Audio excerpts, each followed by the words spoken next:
Hi, I am Anna. I come from www.ntvforex.com. Is the buy everything trade stalling analysis? http ntvforex.com news ID ADE54C810-2024 52:41 AM Friday had a buy the rumor, sell the fact. Look about it as US non-farm payrolls data outperformed, but markets still retreated anyway. Jobs rose by 1.76 million, much better than the 1.5 million expected. However, the V-shaped recovery gnomes of Wall Street decided that wasn't close enough to last month's 4.8 million and headed to the exit door. Financial markets can be a tough audience to please sometimes. Adding to the woes was the breakdown in talks between the Republicans and Democrats over the follow-up stimulus package. COVID-19 continues to rampage across the U.S., stoking fears of a double dip in America's recovery. Coming hard after the banning to WeChat and TikTok by the president, investors seemed more focused on reducing risk into the weekend, concerned by the potential scale of Chinese retaliation. China has said nothing of note over the weekend regarding the matter, its attention seemingly focused on an official U.S. government visit to Taiwan instead. Hong Kong will likely reflect the concerns today instead, being a listing venue for Tencent. Hong Kong's police have also arrested several citizens under the new security law this morning, including a prominent media magnate. Hong Kong stocks are likely to be unloved in the first part of the week. Markets, though, appear to be stalling across the spectrum of instruments, notably amongst the major currencies. But precious metals, oil, and even stock markets are all displaying topping formations on their charts, and a fall in momentum. I will stick my neck out here and suggest that this week could be one of correction, with the potential to develop into a deep stall. NBSP, as I have written previously, stalling an aircraft close to the ground is the start of a very bad, and very short, day.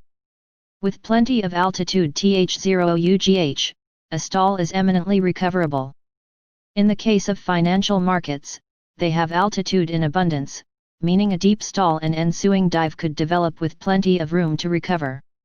The introduction of some two-way price action would be a welcome development after unidirectional price action on steroids since mid-March.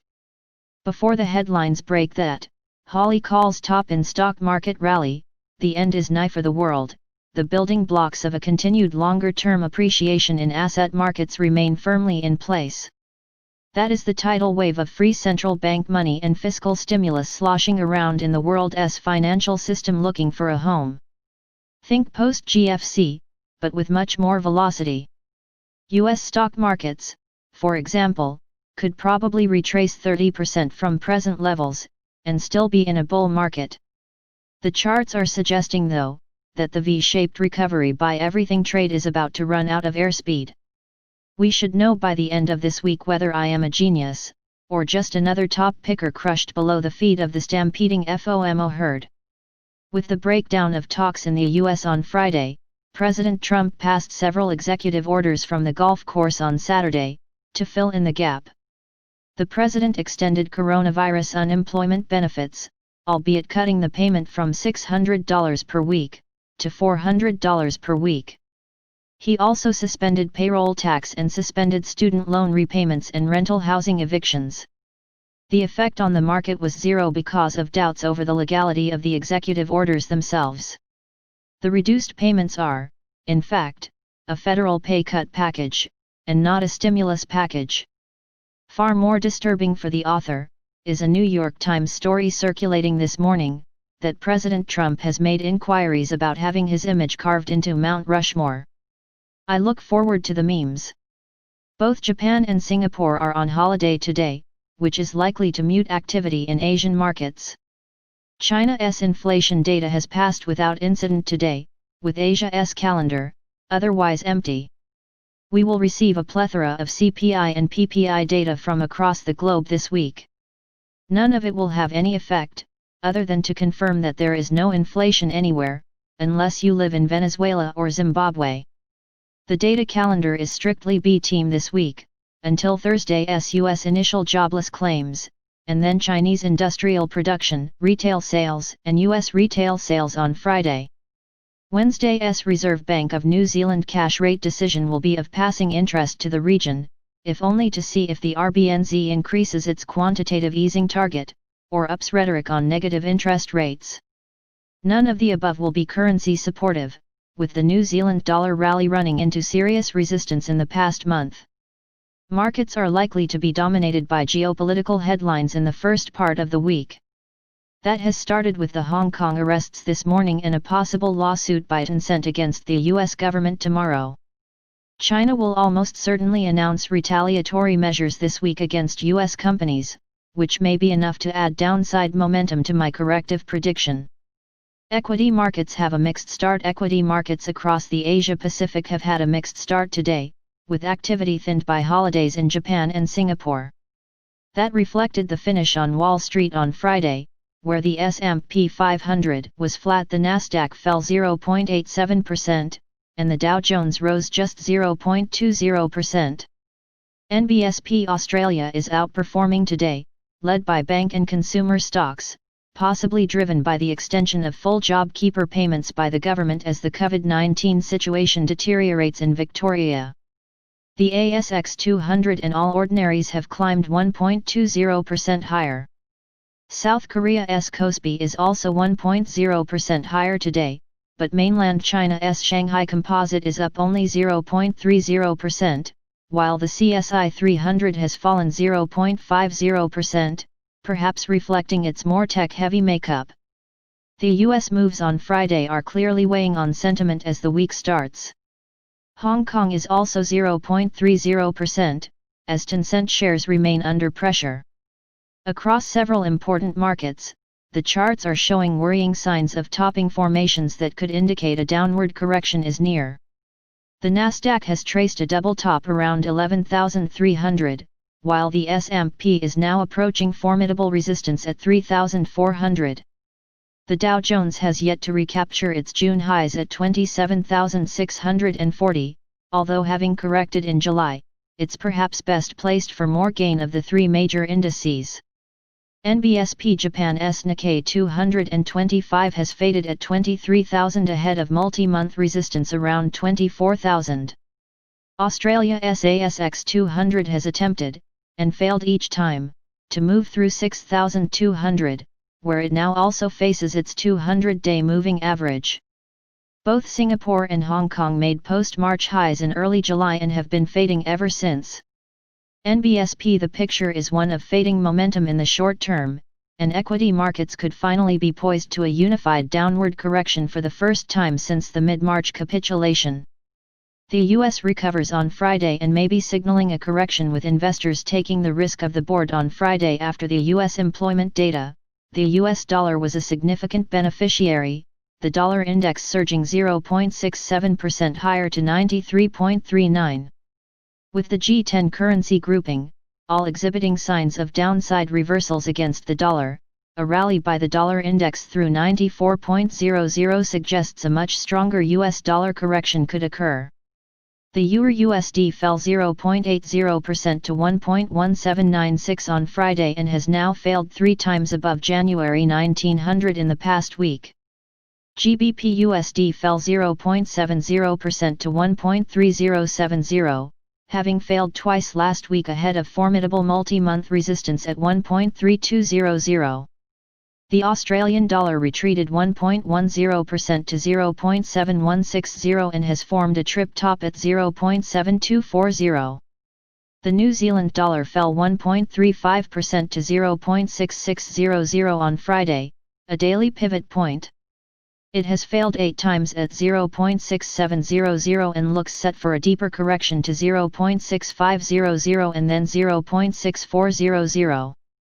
USD CAD and USD CHF are displaying much the same formations, with only USD JPY remain neutral around 106.00. USD CNY CNH and USD SGD have bottomed below 6.9400 and 1.3700, respectively. Regional Asia is yet to follow suit, but a resurgent US dollar versus the majors would inevitably flow through to Asian currency weakness. That would leave the Indonesian rupiah the most vulnerable to further falls. The IDR has been quietly punished by financial markets since the Bank of Indonesia burden sharing with the Ministry of Finance episode, the BOI directly monetizing a new government bond issuance. IDR has fallen ever since, missing out on the benefits of the US sell-off. A move higher by the US dollar now threatens to send USD IDR up through its 100-day moving average at 15,000.00, increasing investor disquiet about Southeast Asia's largest economy. Currency markets are moribund in Asia this morning with Japan and Singapore on holiday. Overall, I will be a hero or a zero this week, as I nail my flag to US dollar rally pole, as the major currencies all trace out corrective downside patterns versus the greenback. Oil's price action underwhelms, having failed to push on with upside breakouts early last week. A stronger US dollar on Friday saw that momentum fade yet again, with both Brent crude and WTI finishing lower. Brent crude fell 1.10% to $44.65 a barrel. WTI fell 1.0% to $41.50 a barrel. NBSP. Much has been made about growth worries etc. capping oil prices, but oil's volatility of late has been subdued. The past month's price action suggests that oil is perhaps closer to equilibrium than the market expected, with prices on both contracts effectively in a $3 range for the past 6 weeks. If the US dollar rally continues to gather steam, both contracts look set to edge lower to the bottom end of their medium-term ranges. Brent crude has resistance at $46.20 a barrel, last week's high. It has support at $44.20 and then $42.50 a barrel.